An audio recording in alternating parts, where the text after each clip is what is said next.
Pak, ini. saya mau nanya terkait untuk calon independennya Pilkada 2024 dulu, Pak. Apakah peminatnya sedikit karena persyaratannya yang dibilangnya semakin rumit gitu, Pak? Terus apalagi biar jadi sekalian aja. Mungkin dari hasil persidangan yang di 41 tadi, bagaimana dari KPU? Oke. Udah? Buat syarat calon independen pilkadanya dan juga syarat prioritas lawan. Sama ya kurang. Sama sosialisasinya tuh mungkin Pak, apa karena waktunya yang terlalu sempit Pak, jadi dianggap kayaknya ini mepet banget gitu. Oke. Udah ya? Ya. Hafal nggak, Bang? Apal. Kan semuanya topiknya pilkada, cuma satu aja yang sidang di sini kan. Saya ngomongin sidang di sini dulu ya. Ini hari apa nih? Selasa ya, tanggal 7. Hari ini hari Selasa, tanggal 7 Mei 2024. Masih berlangsung sidang sengketa hasil pemilu, khususnya untuk pemilu anggota DPR, DPD, DPRD Provinsi, dan Kabupaten Kota. Saya hadir di panel 1. Agenda hari ini melanjutkan KPU menjawab berbagai macam permohonan dari berbagai macam pihak. Jadi mulai hari Senin kemarin agendanya lah KPU menjawab berbagai macam permohonan yang pada pekan yang lalu sudah disampaikan dalam sidang-sidang baik panel 1, panel 2 maupun panel 3. Jadi kesempatannya sekarang KPU demikian juga menjawab hal-hal yang kira-kira ditanyakan langsung oleh majelis di dalam persidangan.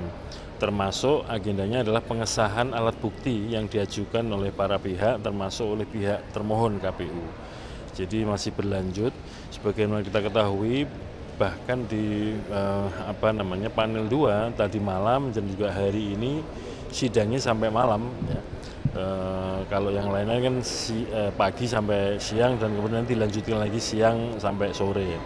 Memang perkaranya banyak sekali dan rencananya pekan depan Mahkamah sudah mulai membuat putusan terhadap perkara-perkara ini, diantaranya apakah layak untuk dilanjutkan ke pemeriksaan pembuktian atau tidak.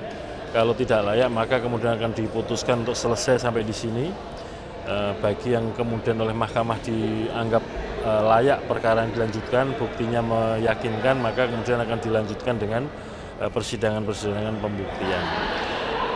Nah, di tengah-tengah kami KPU ini menghadapi sengketa hasil pemilu, terutama pemilu legislatif ya, DPR, DPD, DPRD Provinsi, Kabupaten Kota.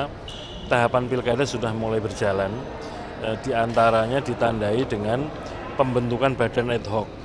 Jadi untuk badan ad hoc ada PPK, Panitia Pemilihan Kecamatan, di seluruh wilayah Indonesia sudah dilakukan serangkaian kegiatan, itu seleksi rekrutmen, dan pada hari Senin kemarin sudah dilaksanakan tes tertulis. Nanti setelah itu akan dilanjutkan rangkaian tes berikutnya. Demikian juga untuk badan ad hoc yang berupa PPS, Panitia Pemungutan Suara di tingkat desa kelurahan, itu sudah mulai dibuka pendaftaran. Jadi basisnya di tingkat desa kelurahan ya. Kalau PPK kan basisnya di kecamatan. Dan kemudian nanti setelah PPK, PPS sudah siap terbentuk, nanti menyusul KPU akan membentuk petugas untuk pemutakhiran data pemilih ya. Nah, rangkaian ini semua yang melaksanakan di tingkat oleh KPU Kabupaten Kota. Walaupun badan ad hoc ini nanti PPK, PPS, Pantarlih itu akan melaksanakan tugas juga kegiatan pemilihan gubernur. Jadi ketersediaan badan ad hoc ini nanti setidak-tidaknya di bagian awal itu akan membantu tugas-tugas KPU Kabupaten Kota untuk kegiatan pilkada, diantaranya dua hal besar. Yang pertama adalah pemutakhiran data pemilih. Sebagaimana kita ketahui pada hari Kamis yang lalu ya sudah dilaksanakan penyerahan data penduduk potensial pemilih pilkada dari pemerintah kepada KPU. Dan itu nanti akan jadi bahan untuk pemutakhiran data pemilih. Jadi setelah nanti disusun sebagai data pemilih oleh KPU Pusat, akan dikirimkan kepada KPU Provinsi dan diteruskan pada Kabupaten Kota untuk dilakukan pemutakhiran data pemilih atau coklit, pencocokan penelitian atau verifikasi faktual door to door dari rumah ke rumah.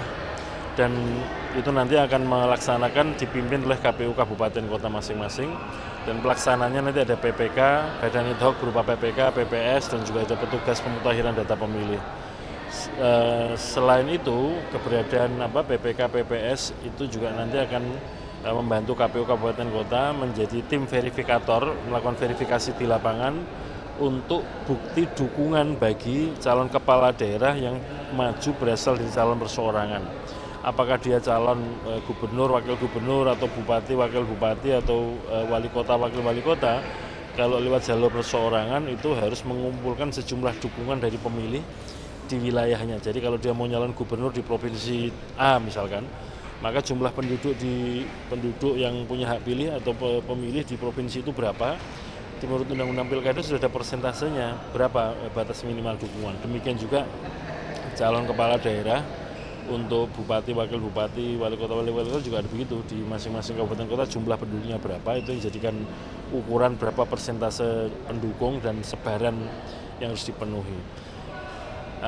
Untuk itu semua nanti dilakukan lebih awal ya, dibanding dengan calon dari partai politik. Kalau calon dari partai politik mungkin prosesnya adalah ikut seleksi di tingkat internal masing-masing partai politik. Tetapi nanti kesempatan untuk mendaftarkan diri di KPU, baik itu KPU provinsi maupun kabupaten kota, waktunya sama pada bulan Agustus 2024 ini. Jadi dari segi waktu, durasi waktu untuk tahapan-tahapan penyelenggaraan pilkada sebenarnya standar sebagaimana pilkada-pilkada sebelumnya seperti pilkada 2020 maupun pilkada 2018. Jadi tidak ada istilahnya waktunya terlalu mepet dan seterusnya, enggak. Menjadi terasa mepet kan karena di tahun yang sama 2024 ini diselenggarakan pemilu.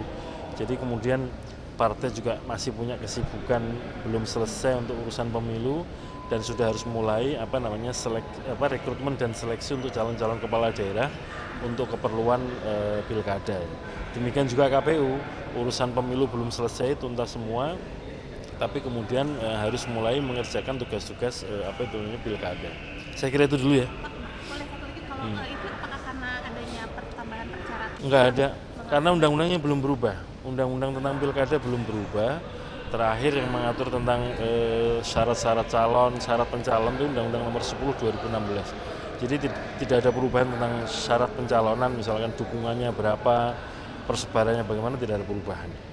Demikian juga kalau melalui jalur partai politik, maka partai secara sendirian atau gabungan partai politik yang dapat mencalonkan kepala daerah adalah punya kursi minimal 20% kursi di DPRD tersebut atau minimal 25% suara sah di daerahnya masing-masing.